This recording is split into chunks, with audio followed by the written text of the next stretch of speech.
The seventh issue that I've got, and I think came up once or twice during the day, is the issue of growth.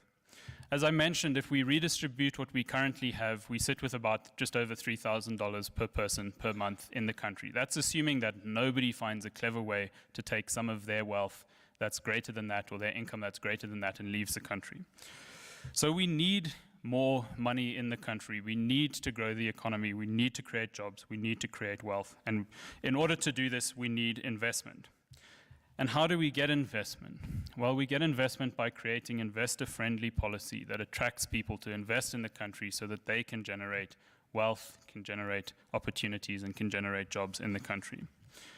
This is a challenging argument to make because I think many people view it as saying we must treat those that already have a lot as special vis-a-vis those who currently don't have very much. And I don't make that argument.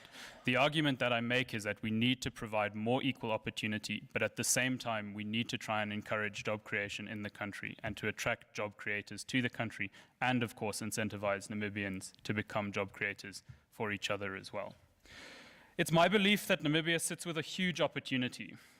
We do have major issues. We have the legacies of apartheid, we have the legacy of colonialism, we have our current levels of debt, we have stagnation in the economy. And I believe that these are all issues that we do need to address and we do need to seek redress for as and where we possibly can.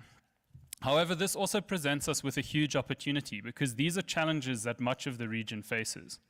And Africa has the potential to be the fastest growing continent in the world. The country on the continent that takes advantage of these challenges in that they address these challenges in a pragmatic, clear manner that shows that the country is not turning a blind eye to its history, not turning a blind eye to its issues, but addressing these challenges in a way that will ensure that the country can become more wealthy, that investors can come to the country safely, and that there's predictability around their property rights, around their investment, and similar, puts you in a brilliant position when it comes to being the center for investment into Africa from much of the rest of the world. And I believe that this is an opportunity that Namibia has that will help our Namibian people become better off in the future. The ninth point that I want to make, and it's the second last one, is the point on innovation. And this was brought up once or twice through the day today. As has been mentioned, there is a price to pay in innovation, and this price is inequality. However, this is the type of innovation that brings about the prospects of wealth, of jobs, and of improvement in Namibian lives. And how many of us have not applauded the likes of Ashilongo Leather or similar for their ideas, for their efforts, and for the wealth and growth and jobs that they've created in the country? This should be encouraged. But this inequality that it creates is, unfortunately, in my view, a necessary evil. That said, we cannot allow a situation where this game is rigged in favor of a few at the expense of the many. We need to level the playing field, and to do this, we need to ensure that we do not sow the seeds of future inequality at the current point in time. My last point is perhaps my own. Inequality causes instability. And I think enough inequality will cause a great deal of instability in Namibia if we don't go about addressing it. So yes, rich people should be worried about this as much as poor people should. Inequality is a Namibian issue. It's not an issue for the poor, but it's an issue for the country. And I think that we need to take it seriously and try and address it as best we can. Thank you.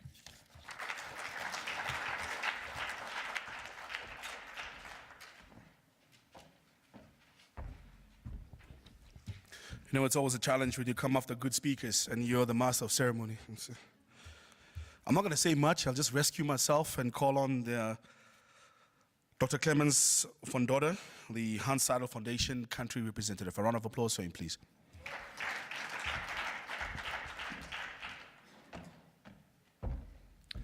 Positive? I can't hear you. Positive? There we go, there we go. Now, before I will conclude today's conference, allow me to quote somebody I had the privilege to listen to not too long ago on 17 July. And that was no other than Barack Obama when he spoke at the annual lecture of the Nelson Mandela Foundation. And I'm talking also now, or I've picked this quote, because I think we could all sense a lot of tension today also around particularly obviously the land issue that is a hot potato of times, and also that discussion should be led in a more constructive and fact-based context. However, we experience something which is not unique to Namibia, we experience that also all over the place, is that people with populist ideas take charge. They hit the stage. We see that in the US, we see that in Europe, we see that with many other places. And unfortunately, also Namibia experiences that now with a number of the socially and politically sensitive issues, that those discussions are led in a very emotional, populist way. And I think, Namibia has a lot of opportunities and is a wonderful country with a lot of young people who have aspirations, have expectations. So allow me to quote Barack Obama when he said, "So young people who are in the audience, who are listening, my message to you is simple. Keep believing, keep marching, keep building, keep raising your voice. Every generation has the opportunity to remake the world." Mandela said, "Young people are capable, when aroused, of bringing down the towers of oppression and raising the banner of freedom. Now is a good time to be aroused. Now is a good time to be fired up." And for those who care about the legacy that we honored here today, well, that was Nelson Mandela, obviously, about equality and dignity and democracy, as well as solidarity and kindness. Those of who remain young at heart, if not in body, we all have an obligation to help our youth succeed. So let us help the youth succeed. With that, I would like to thank all the speakers of today, starting with Dr. Jimmy White for setting the scene by providing some basics on and background of the topic today. Let us thank Honorable Tom Alvendo, the Minister of Mines and Energy, for his keynote address, highlighting that corruption is bad for economic growth and particularly for ordinary people on the street and especially the poor. Quoting Albert Einstein saying, "The world is a dangerous place to live, not because of the people who are evil, but those people who don't do anything about it." I would like to thank the panelists of the education session, Federico Links, Peg Bruns, Gerrit Maritz, and Angelica Amporo. I would like to thank John Mendelsohn for his talk about the land and livelihood. I would like to thank the Permanent Secretary Esther Lusipani, talking about poverty and prosperity.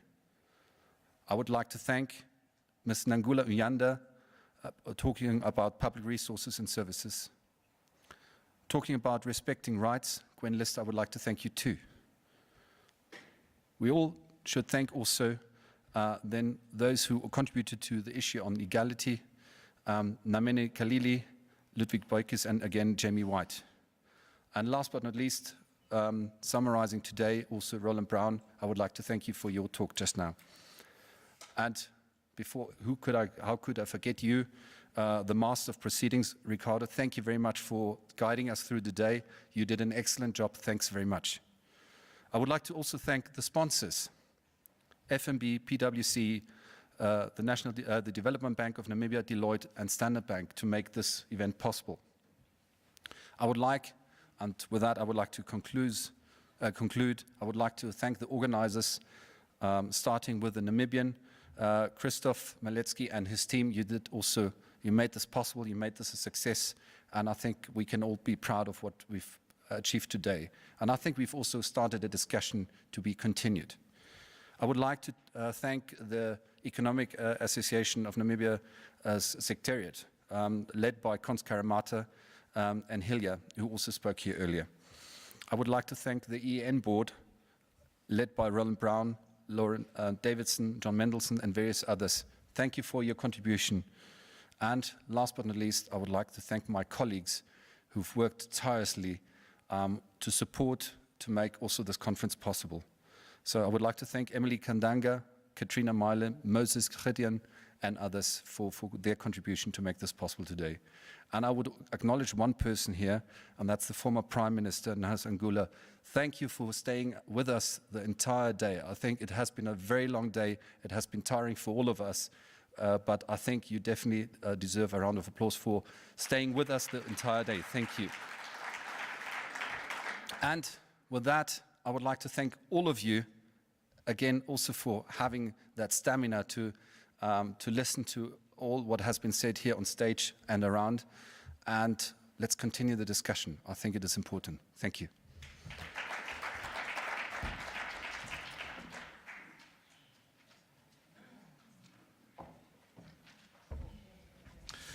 Thank you so much once again, ladies and gentlemen. Closing remarks and vote of thanks are done, and it's time for us to head out. I think at the end of the day, we all want Namibia to prosper, so let's just keep that in mind as we head out. Thank you so much.